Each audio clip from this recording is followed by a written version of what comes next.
Hello everyone. तो हम लोग फॉल्ट एनालिसिस के लास्ट फेज़ में हैं और मैक्सिमम जैसे कि एक टॉपिक में एक चैप्टर में 5-6 सब टॉपिक्स होते हैं जिससे क्वेश्चंस फ्रेम किए जा सकते हैं। तो जो मेजर पोर्शन था जहाँ से क्वेश्चंस फ्रेम होते हैं वो सब हम लोग देख चुके हैं। जो कुछ टॉपिक्स रह गए हैं जहाँ से पॉसिबिलिटी है कि क्वेश्चंस फ्रेम हो सकते हैं उसको हम लोग आगे कंटिन्यू करने वाले हैं और उसी में आज हम लोग देखेंगे एसी ट्रांजिएंट्स। तो एसी ट्रांजिएंट्स का मतलब ये है कि जैसे कि नो लोड कंडीशन है, कोई अल्टरनेटर है वो नो लोड पे है, उसमें पहले से कोई भी करंट फ्लो नहीं हो रही है, जो पर यूनिट ईएमएफ जो इंड्यूस्ड है वो 1 है, ठीक, वो 1 है। तो अनलोडेड कंडीशन है, कोई भी करंट फ्लो नहीं हो रही है। तो फॉल्ट जब होगा तो एक कुछ टाइम के लिए एक ट्रांजिएंट आएगा, ठीक। तो ट्रांजिएंट के बाद स्टडी स्टेट आ जाएगी।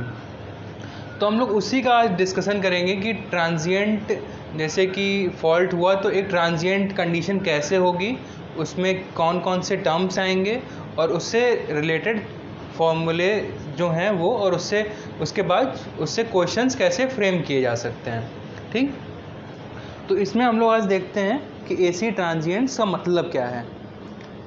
तो एसी ट्रांजिएंट्स, तो ये वोल्टेज सोर्स है,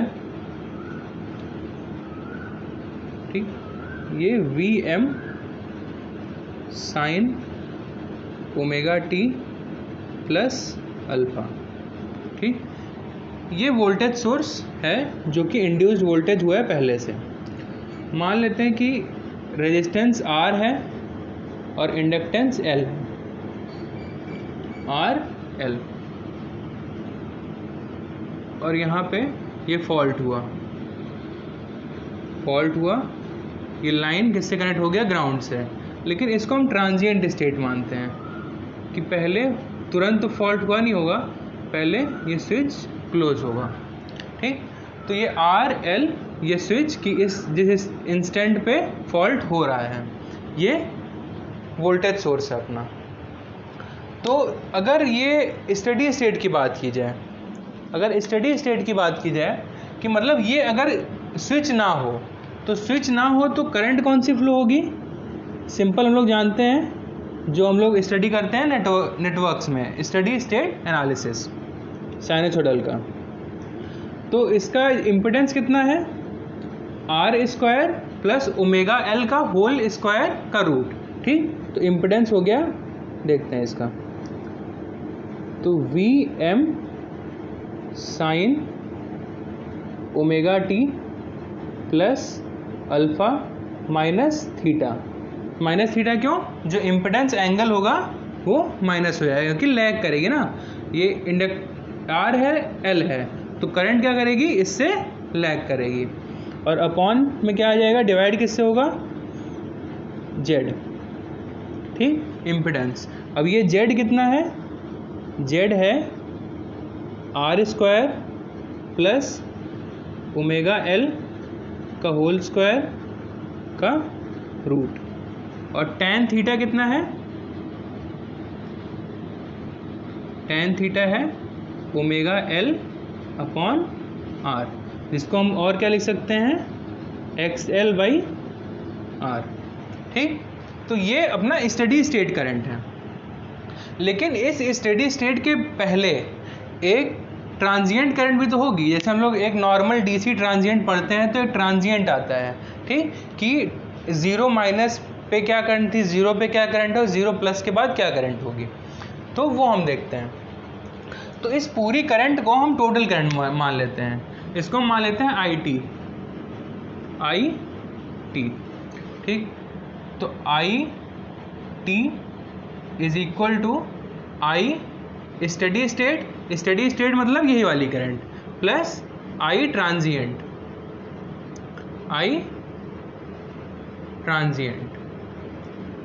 ठीक। तो स्टडी स्टेट यही लिख लेते हैं, आई एस एस, और आई ट्रांजिएंट है, मान लो ये कांस्टेंट के है और उसका ट्रांजिएंट एक्सपोनेंशियली डिके होगा, तो minus R T by L, ठीक। ये हो गया ट्रांजिएंट का इक्वेशन। हमको K1 की वैल्यू निकालनी है। तो जब तक ये टी ज़ीरो माइनस पे करंट क्या थी इंडक्टर की, वो ज़ीरो थी। टी ज़ीरो पे और टी ज़ीरो प्लस पे तुरंत चेंज तो होगी नहीं करंट, ठीक। तो ये हो गया अपना टोटल इक्वेशन। तो at T is equal to zero plus और ज़ीरो माइनस, करंट क्या है, ज़ीरो है, ठीक। तो ज़ीरो प्लस पे या ज़ीरो माइनस पे टोटल करंट है ज़ीरो, ठीक। फिर स्टेडी स्टेट करंट कितनी है, V M by Z sine omega T plus alpha minus theta. तो ये अगर ज़ीरो पुट कर देंगे तो ये भी ज़ीरो हो जाएगा, ठीक, ओमेगा टी ज़ीरो हो जाएगा, प्लस K1 e की power minus R T by L, ठीक, आर टी बाई एल। तो यहाँ से K1 की वैल्यू क्या आएगी, K1 की वैल्यू आ जाएगी V M by Z mod Z sine, क्या होगा,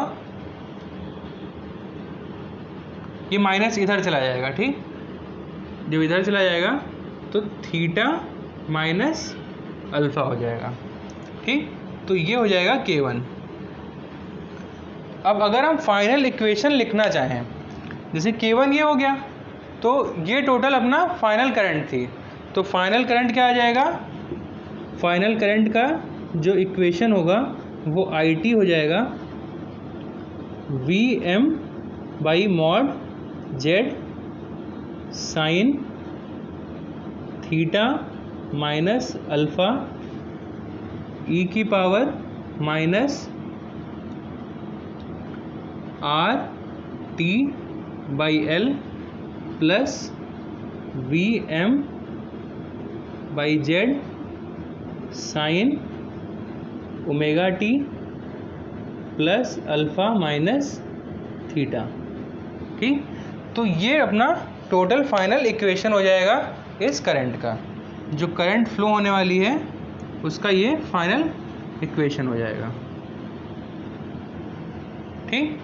तो हमको क्या पता है कि ये वाली करंट जो है, ये करंट ये है ट्रांजिएंट, और ये करंट कौन सी है, स्टेडी स्टेट, ठीक। तो ये दो करंट का समेशन स्टार्टिंग में क्या होगा, जैसे जैसे टाइम बढ़ेगा ये ट्रांजिएंट डिके आउट हो जाएगा और स्टेडी स्टेट ही रह जाएगी, जो कि साइनसॉइडल होगी। इसका ग्राफ देख लेते हैं एक बार।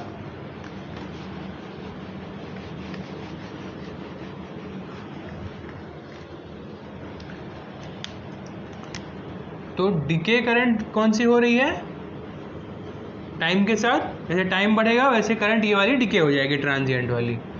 तो ये ऐसे ट्रांजिएंट करंट हो गई। और स्टेडी स्टेट कौन सी करंट है, ये वाली, ठीक। तो ये अपनी ऐसे स्टेडी स्टेट है। इसका समेशन अगर करेंगे पूरा,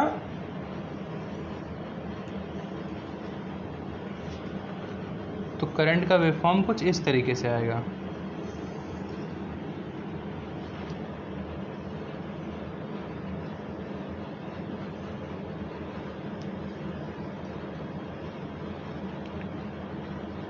ठीक है, बाद में ये ऐसे कांस्टेंट हो जाएगा, इसके बीच में और इसके बीच में ही करंट फ्लो होगी। तो इस स्टार्टिंग वाले पोर्शन को बोलते हैं सब ट्रांजिएंट रीजन, ठीक। ये है सब ट्रांजिएंट, और इसके जो करस्पॉन्डिंग, देखो यहाँ पे करंट का मैग्नीट्यूड सबसे ज़्यादा होगा, ठीक, क्योंकि सब ट्रांजिएंट में ये वाला पोर्शन भी ऐड हो रहा है और ये वाला पोर्शन भी ऐड हो रहा है। और स्टेडी स्टेट में क्या होगा, ये वाला पोर्शन हट गया तो केवल ये वाला पोर्शन बचा।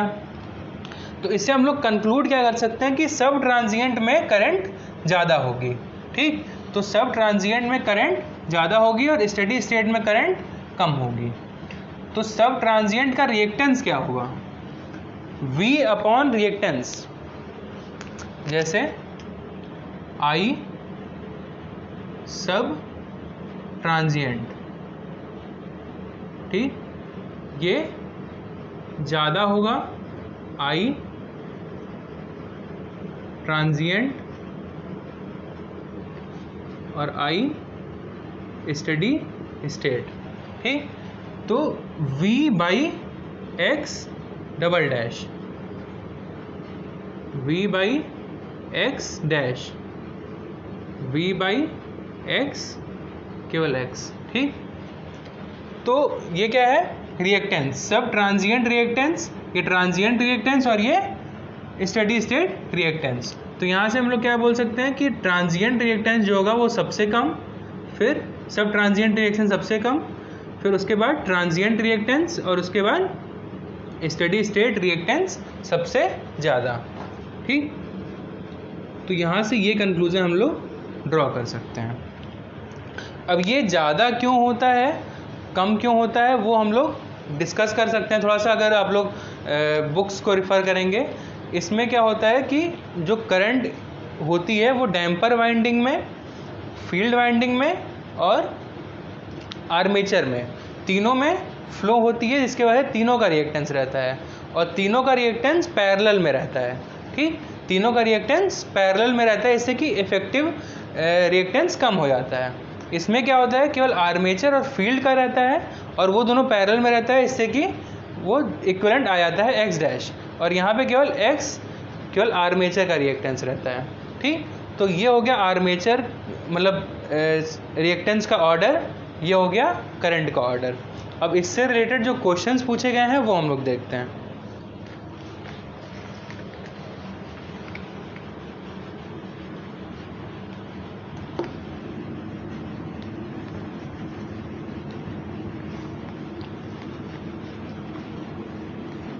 तो 2016 1 मार्क्स क्वेश्चन, सिंपल क्वेश्चन है।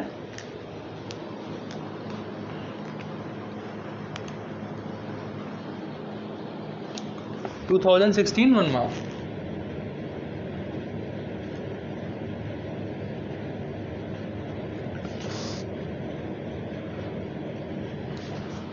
यहाँ पे है 50 MVA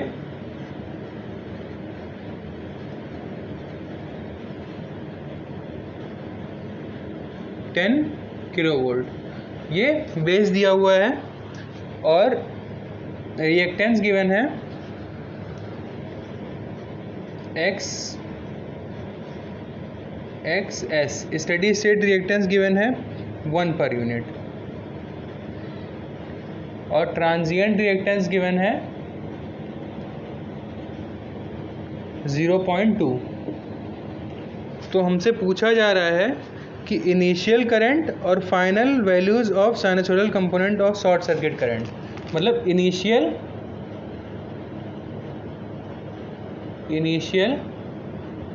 एंड फाइनल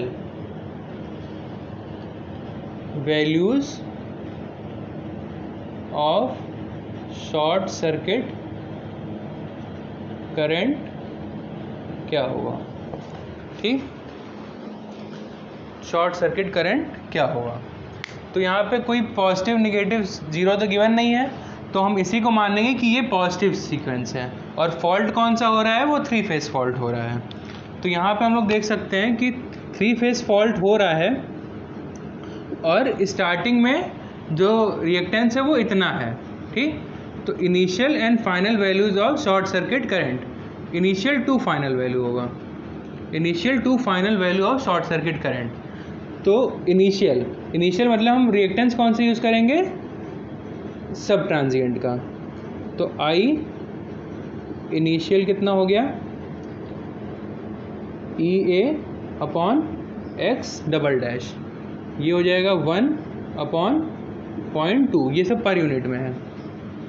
तो ये हो गया 5। आई फाइनल ये हो जाएगा EA अपॉन XS, तो 1/1 ये हो जाएगा 1 पर यूनिट। तो इसको डिवाइड कर देंगे इनिशियल बाई फाइनल को, तो 5 आ जाएगा आंसर, ठीक। तो NET टाइप क्वेश्चन था, 1 मार्क्स।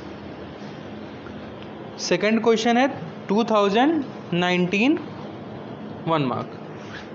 2019 1 नंबर का क्वेश्चन है। एक सर्किट गिवन है 3.77 ओम,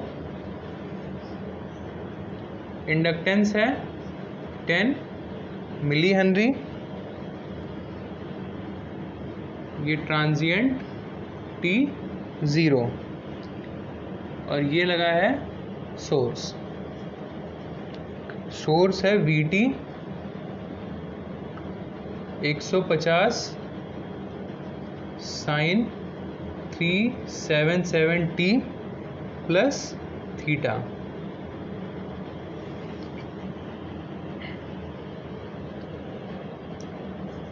क्वेश्चन है ये 2019 1 marks.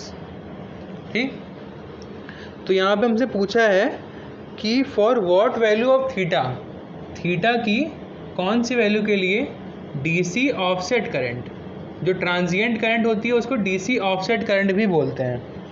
DC offset current will be maximum.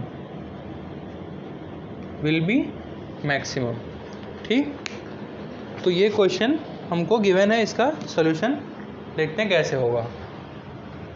तो पहली चीज़ कि ये जो गिवन है ये इंडक्टेंस गिवन है, इसका रिएक्टेंस निकाल लेते हैं कितना होगा। तो रिएक्टेंस इसका क्या होगा,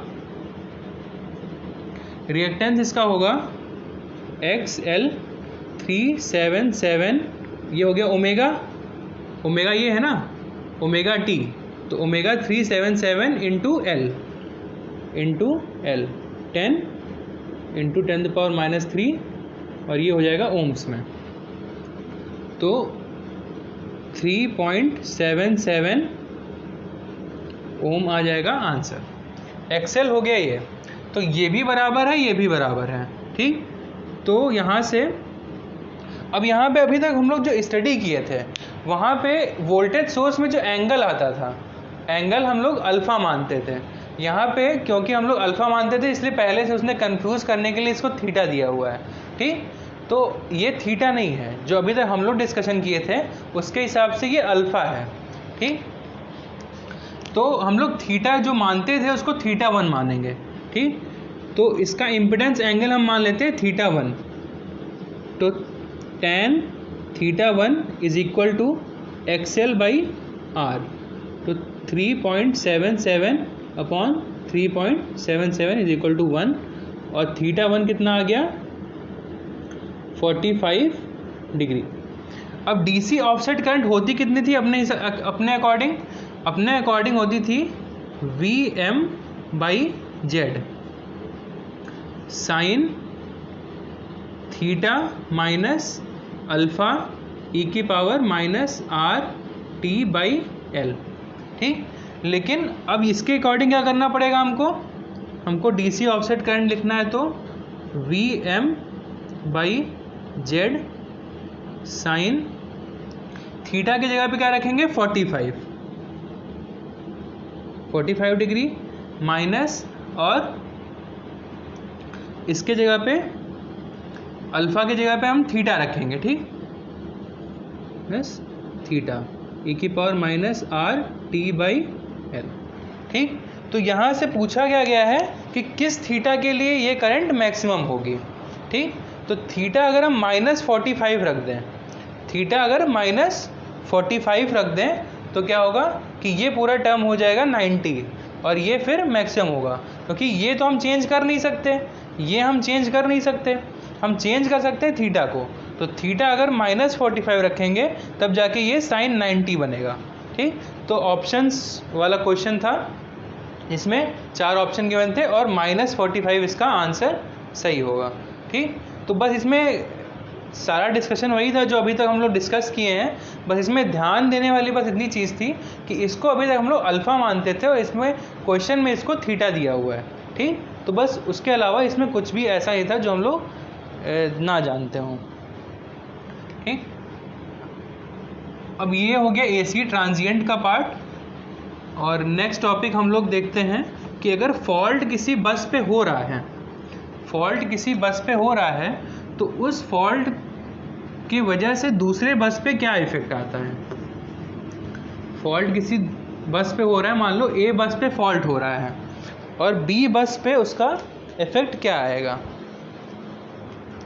ठीक, तो हेडिंग फॉल्ट एट अ बस and its effect on other, effect on other. ठीक, तो एक बस पे फॉल्ट हो रहा है और दूसरे बस पे क्या इफेक्ट आएगा वो हम देखने जा रहे हैं। तो यहाँ पे पहले हमको ये देखना पड़ेगा कि वोल्टेज में क्या चेंज होता है। जैसे मान लो कि ए बस पे फॉल्ट हुआ, ए पे फॉल्ट हुआ और बी पे जो चेंज होगा वोल्टेज, बी पे चेंज इन वोल्टेज, वो हमको निकालना है। ठीक, वो हमको निकालना है।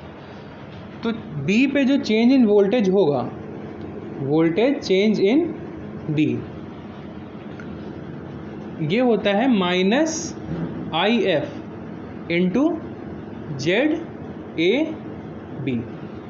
ठीक, इसका फॉर्मूला होता है V delta V B is equal to minus I F और ए और बी के बीच में जो रिएक्टेंस है, रेजिस्टेंस है या इम्पिडेंस है। ठीक, तो इसको हम जरा आगे और इसको सॉल्व करते हैं कि मान लिए कि ए पे फॉल्ट हो रहा है, तो डेल्टा वी बी जो होगा वो उसको हम क्या लिख सकते हैं, वी, अगर थ्री फेज फॉल्ट हो रहा है तो इसको आई एफ को क्या लिखेंगे, ए पे फॉल्ट अपॉन ए का इम्पिडेंस। ठीक, ए का वोल्टेज अपॉन ए का इम्पिडेंस और मल्टीप्लाई किससे हो गया, जेड ए बी से। ठीक है, तो जो चेंज इन वोल्टेज था, जैसे कि अगर पहले कोई फॉल्ट नहीं हुआ था तो पहले बी का वोल्टेज कितना रहा होगा नो लोडेड पे 1 पर यूनिट, और फॉल्ट होने के बाद उसमें जो चेंज आया वो किसके बराबर होगा, I F into Z A B, जो कि ए और बी के बीच का इम्पिडेंस है। और इसी को आई एफ को हम दूसरे फॉर्म में क्या लिख सकते हैं, जो अभी तक हम लोग पढ़े हैं सिमेट्रिकल फॉल्ट में, कि ए का वोल्टेज अपॉन उसका थेवेनिन इम्पिडेंस। ठीक, तो इससे रिलेटेड एक क्वेश्चन पूछा गया है, वो हम लोग देखते हैं कि वो क्वेश्चन क्या था।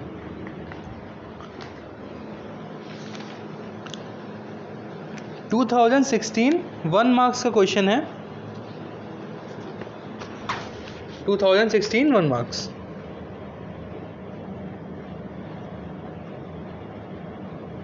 ठीक, तो इसमें गिवन है कि three phase fault occurring at A B, A पे फॉल्ट हो रहा है थ्री फेज और उसका मैग्नीट्यूड है 10 पर यूनिट,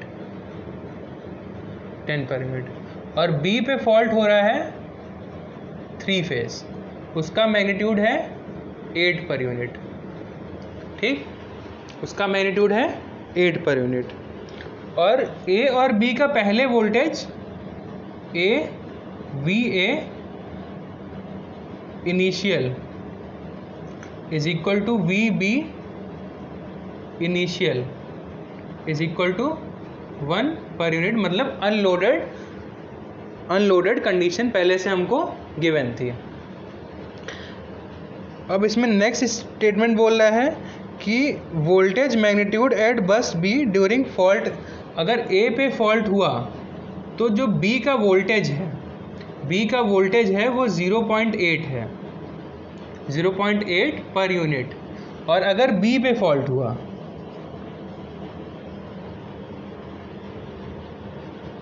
तो ए का वोल्टेज कितना होगा। ठीक, तो ये इंडिविजुअल फॉल्ट हो रहा है ए पे तो 10 पर यूनिट उसका फॉल्ट करंट है, बी पे फॉल्ट हो रहा है तो 8 पर यूनिट फॉल्ट करंट है। इनिशियली सब कुछ अनलोडेड था इसलिए 1 पर यूनिट है पहले दोनों का वोल्टेज। ए पे फॉल्ट हो रहा है तो बी का वोल्टेज इतना है, तो बी पे फॉल्ट अगर होगा तो ए का वोल्टेज कितना होगा, ये हमसे क्वेश्चन में पूछा गया है। ठीक, तो इसको सॉल्व करते हैं। तो पहली चीज़ कि इसको दो सॉल्यूशन है इसके, मैं बता रहा हूँ कैसे। बी ए पे फॉल्ट हो रहा है, ठीक, ए पे फॉल्ट हो रहा है, तो delta V B is equal to minus I F A into इसके बीच का इम्पिडेंस ए बी। तो पहले इसका वोल्टेज कितना था, 1 था, और बाद में कितना हो गया, बाद में 0.8 हो गया। तो चेंज कितना हुआ पहले देख लेते हैं। इसको और दूसरे फॉर्म में लिखा जा सकता है, V B new is equal to V B old minus I F A Z A B. ठीक, तो ये पहले कितना वोल्टेज था, 1, बाद में कितना हो गया 0.8, और आई एफ कितना है, आई एफ है 10। अगर ए पे फॉल्ट होगा तो फॉल्ट करंट कितना रहेगा, 10 इंटू जेड ए बी। तो यहाँ से जेड ए बी कितना आ गया, जेड ए बी आ गया 0.2 अपॉन 10, 0.02। ठीक, अब यही सेम, अब जेड ए बी की हमको ज़रूरत थी, ठीक है, अभी तक हमको रिक्वायरमेंट किसकी थी। अब अगर बी पे फॉल्ट होगा तो फॉल्ट करंट हमको बी का पता ही है, बी का फॉल्ट करंट कितना है 8, बस हमको पता क्या नहीं था, ये नहीं पता था। तो देखते हैं,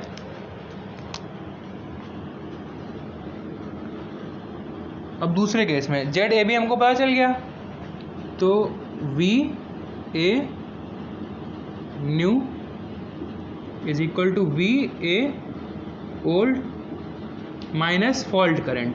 फॉल्ट करंट अब कहाँ पे हो रहा है, फॉल्ट एट बी, बी पे फॉल्ट हो रहा है, जेड ए बी। तो पहले वोल्टेज कितना था 1 माइनस ये 8, ठीक, जेड ए बी कितना है 0.02, तो 1 माइनस 0.16, आंसर आ जाएगा 0.84 पर यूनिट। ठीक, आंसर कितना आ गया 0.84 पर यूनिट। लेकिन एक चीज़, ठीक है, ये तो फिर से एक बार बता देता हूँ कैसे हुआ। ए पे फॉल्ट हुआ तो फॉल्ट करंट है 10, बी पे फॉल्ट हुआ तो फॉल्ट करंट है 8, इनिशियल वोल्टेज सबका 1 था। पहली कंडीशन दी हुई है जब फॉल्ट ए पे हो रहा है और वोल्टेज एट बी कितना है 0.8, तो 0.8 न्यू वोल्टेज है, पहले वोल्टेज था 1, ठीक, पहले वोल्टेज था 1, फॉल्ट एट ए, तो यहाँ से हमने जेड ए बी निकाल लिया। दूसरा हमको पूछा क्या है कि अगर बी पे फॉल्ट हो तो एट ए का वोल्टेज क्या होगा, तो वहाँ से हमने ये निकाल लिया, इसका आ गया 0.84। अब यहीं से क्वेश्चन फ्रेम किया जा सकता है जेड बस मैट्रिक्स से। जेड बस मैट्रिक्स अभी मैंने पढ़ाई नहीं है, लेकिन फिर भी यहाँ से क्वेश्चन फ्रेम हो सकता है। जैसे कि यहाँ पे देखा जाएगा,